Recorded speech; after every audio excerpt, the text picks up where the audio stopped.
प्यारे साथी नमस्कार, कैसे हो आप सब। आशा उम्मीद करते हैं कि आप सब बहुत अच्छे होंगे। प्यारे साथी यूपी पुलिस कांस्टेबल वाले जितने भी अभ्यर्थी हैं, मेल हो फीमेल हो, भैया आप सबके लिए वीडियो बहुत शानदार रहने वाला है। प्यारे साथी आज इस वीडियो में हम लोग जानेंगे कि आखिर जो डेट निकल के आया साथी आपकी यूपी पुलिस कांस्टेबल का डीबी और पीएचडी के लिए, और प्यारे साथी क्या आपके गलत मार्क्स पे साथी जो गलत क्वेश्चन रहे हैं साथी उस पे आपके मार्क्स इंक्रीज होंगे कि नहीं होंगे।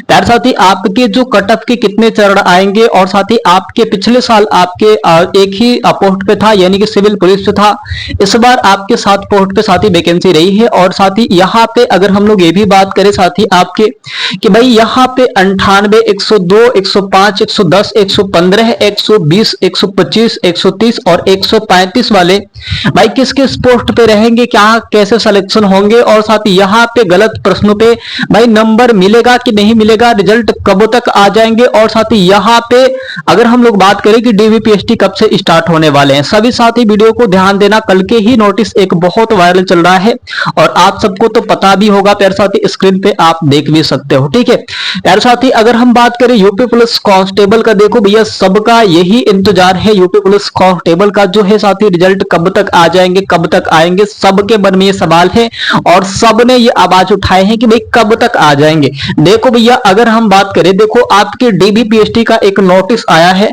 ना, डीबीपीएसटी का, डीवी का और पीएचडी का एक नोटिस आया है भाई आपके यूपी पुलिस कांस्टेबल की मैं बात कर रहा हूं साथी, जो वैकेंसी चली है आपके, है ना 32,679 पदों पे साथी जो वैकेंसी चली है आपके 15 साथी और 16 के बीच में साथी, यहाँ पे आपके अगस्त में है ना भैया, 15 को तो हो ही नहीं सकता, 15 अगस्त है भाई, 16 तारीख से आपके स्टार्ट बताए जा रहे हैं कि 16 तारीख साथी आपके डीबी पीएचडी स्टार्ट है, 15 से 16 के बीच में साथी आपके स्टार्ट हो जाएंगे, है ना।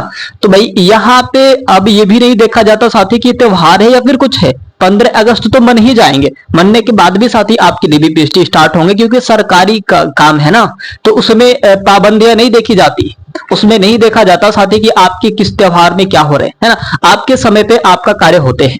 तो भाई देखो यहाँ पे आपके बताए जा रहे हैं साथी कि आपके जो डीबीपीएचडी यूपी पुलिस कांस्टेबल के होंगे 15 और 16-17 के बीच में होने वाले हैं। तो भाई परिणाम भी तो पहले आने चाहिए, 2-3 सप्ताह पहले तो परिणाम आने चाहिए, उसके बाद ही डीबीपीएचडी होंगे।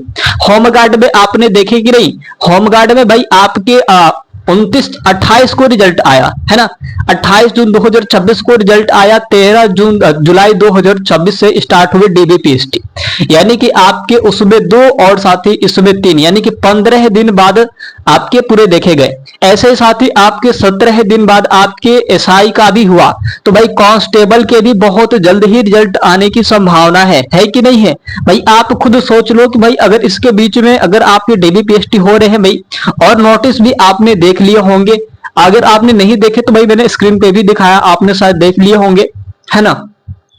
तो ये है साथी कि आपके बहुत जल्द ही आने वाले हैं डीबीपीएचडी का डेट, और डेट तो आ ही गया भैया, रिजल्ट बहुत जल्द ही आने वाले हैं। अब एक बात और है भाई कि सभी अभ्यर्थी आवाज लगा रहे हैं कि क्या साथी यूपी पुलिस कांस्टेबल में गलत प्रश्नों का साथी नंबर मिलेगा कि नहीं मिलेगा, भाई बोनस मिलेंगे कि नहीं। भाई बोनस समझ लो कि ये जो नंबर होंगे, जो क्वेश्चन गलत हो जा रहे भाई, जो है ना आयोग ने भी गलत किया है साथी, आयोग खुद कह रहा है कि हम गलत कर दिए हैं भाई, तो क्या उसके मार्क्स मिलेंगे कि नहीं मिलेंगे, नहीं मिलेंगे साथी तो क्या अभ्यर्थी तो ऐसे ही फेल हो जाएंगे। कोई किसी में गलत ही नहीं हुआ होगा भाई वो पास हो जाएगा, किसी में वो सही करने के बाद भी गलत है भाई तो उसका क्या होगा। तो देखो भैया आयोग ने खुद कहा है कि भाई इसके जो मार्क्स होंगे, इसके जितने भी मार्क्स बनेंगे वो हम आपको ऐड करके आपके रिजल्ट में जोड़ देंगे। अब देखो भाई रिजल्ट में जोड़ने का मतलब ये रहा कि साथी आपको पता भी होना चाहिए, ये भी पता होना चाहिए साथी कि आपके कैसे मार्क्स जुड़े हैं, कहां जुड़ा है, कब जुड़ा है। इसके लिए साथी आपको स्कोर कार्ड की मांग करनी होगी, बिना स्कोर कार्ड के साथी आपको नहीं पता चलेगा कि आपके क्या हुए हैं, कैसे क्या हुए। भाई आप ये सोचते ही रह जाओगे कि भाई मैं कैसे फेल हो गया, मेरे में क्या कमियां रही साथी, कि मेरे में नॉर्मलाइजेशन का क्या सिस्टम रहा, या फिर हमारे में जो वो क्वेश्चन गलत था साथी वो उसे ऐड किया गया कि नहीं। भाई ये सब कुछ जानने के लिए आपको स्कोर कार्ड की मांग करनी होगी। बिना स्कोर कार्ड के साथ ही कुछ भी नहीं मिल पाएगा। तो आप आवाज लगाना कि अगर भाई आप क्वेश्चन को ऐड कर रहे हो तो भाई आप स्कोर कार्ड भी जारी करो। बिना स्कोर कार्ड के आपके कुछ नहीं होने वाले हैं। बिना स्कोर कार्ड के किसी को नहीं पता चल पाएगा कि आप में क्या हुआ है क्या नहीं हुआ है ना।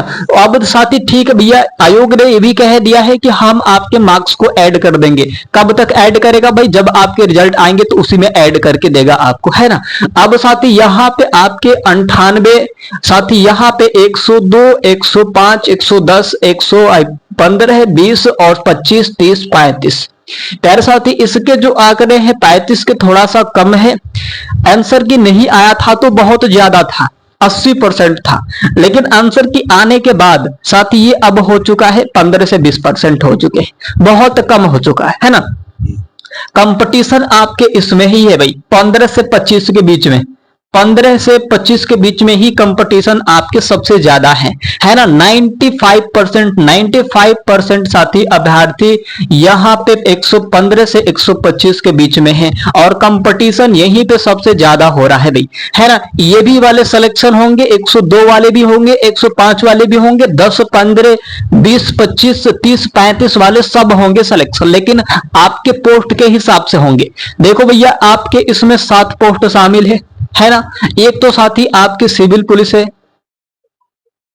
सिविल पुलिस है, साथी पीएसी है, एसएसएफ है भाई, है ना। घुड़सवार है, माउंटेड साथी यहाँ पे जेल वार्डर भी है, घुड़सवार भी है और साथ ही महिला बटालियन भी है भाई। और यहाँ पे एसएसएडी आपकी पीएसी है, सिविल पुलिस है भाई, बहुत सारे, यानी कि टोटल 7 पोस्ट शामिल है। लेकिन साथी यहाँ पे अगर हम बात कहें कि साथी आपके जितने कम पोस्ट उतने ज्यादा कंपटीशन हो सकता है, लेकिन यहाँ पे ये भी कहा जा सकता है साथी कि सब सिविल पुलिस में ही अप्लाई किए हैं, फॉर्म भरते समय सबने सिविल पुलिस में ही अप्लाई किया है। तो इससे थोड़ा सा ये संभावना बन रही है साथी कि जो जाएंगे सीधे सिविल पुलिस में ही, सभी पहले तो सिविल पुलिस में जाएंगे, है ना, सिविल पुलिस में ही जाएंगे। उसके बाद साथी अगर बाय द वे आपने सिविल पुलिस का भरा, सिविल पुलिस का भरा है भाई, और आपके मार्क्स सिविल पुलिस लायक नहीं हुए, है ना। यहाँ पे civil police by the way यहाँ पे 105 पे भाई सिविल पुलिस लिया जा रहा है, आपने सिविल पुलिस का भरा है, लेकिन साथ ही आपके मार्क्स बने हैं यहाँ पे 98 बन रहे हैं साथी, आपने क्वेश्चन 98 हो गए भाई। उसके बाद साथी अगर 98 जेल बॉर्डर का रहा, है ना, जेल बॉर्डर का रहा साथी, तो आपको सिविल पुलिस में ना लेके भाई आपको किस में ले लिया जाएगा, आपको इसमें ले लिया जाएगा। यानी कि अगर आप 98 होंगे भाई, अगर आपने उतने मार्क्स नहीं बन पाए तो सिविल पुलिस से हटा के आपको जेल बॉर्डर में कर दिया जाएगा। अगर आपने भरा है एसएसएफ का भरा है भाई, एसएसएफ का भरा है, आपके इसमें 110 पे सिलेक्शन हो रहे हैं, लेकिन आपके मार्क्स नहीं हो पाया भाई, आपके मार्क्स कम हो गया, आपके मार्क्स तो 105 ही हो गए, 105 हो गए, तो इस पे जो पोस्ट बनने हैं साथी आपको उसमें ढकेल दिया जाएगा, है ना। तो ऐसे करके आपको पोस्ट में भी वृद्धि देखने को मिलती है, ऐसे वैसे बदल दिए जाते हैं आपके मार्क्स के हिसाब से। अंत में होता है फिजिकल मार्क्स और साथ ही आपकी पॉइंट का हिसाब होने लगता है, उस समय पॉइंट का हिसाब होने लगता है, उस समय साथी आपको मतलब बदल दिए जाते हैं भाई कि आपके पोस्ट लायक वही है भाई, इतने ही मार्क्स बन रहे हैं, आप इस पोस्ट पे नौकरी करना चाहते हो तो कर लो, नहीं करना चाहते हो तो जाओ। आयोग यही कहता है और इस पे ही सिलेक्शन होते हैं। बाकी ये सबके सिलेक्शन होंगे भाई, 98 पे भी सिलेक्शन होगा, 2 पे, 5, 10, 15, 20, 25, 30, 35 तक, 40 तक भी जा सकता है भाई, है ना। लेकिन 40 का भी मुझे आंकड़ा नहीं मिल पाया, 1-2 से क्या अंतर पड़ता है, 1-2 से क्या अंतर पड़ता है भाई, वैकेंसी जब उतना है। अब यहाँ पे अगर मैं बात करूं साथी कि यूपी पुलिस कांस्टेबल में कम नंबर वाले का साथी यहाँ पे सिलेक्शन होगा कि नहीं, तो सिलेक्शन तो सबका होगा। सिलेक्शन होने का एक मकसद है साथी कि आपके पोस्ट 7 बने हैं और सभी के जो कट ऑफ होंगे इर्द गिर्द जाएगा, सभी के अलग अलग कट ऑफ जाने की संभावना है ना। तो साथी आपके सीधे एक ही कट ऑफ नहीं बनेंगे, आपके पोस्ट वाइज सभी कट ऑफ बनेंगे, यानी कि 7 पोस्ट बनेंगे और 7 में अलग अलग तरीके से अभ्यर्थियों को सिलेक्शन लिया जाएगा।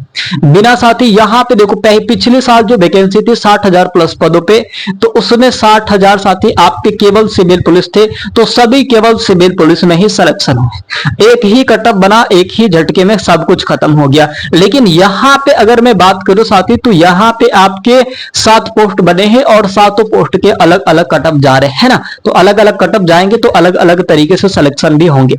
अब यहाँ पे अगर मैं बात करूं साथी कटअप कितने चरणों में जारी होंगे, तो भाई 7 पोस्ट है, 7 चरण में जारी होंगे, है ना, 7 चरण में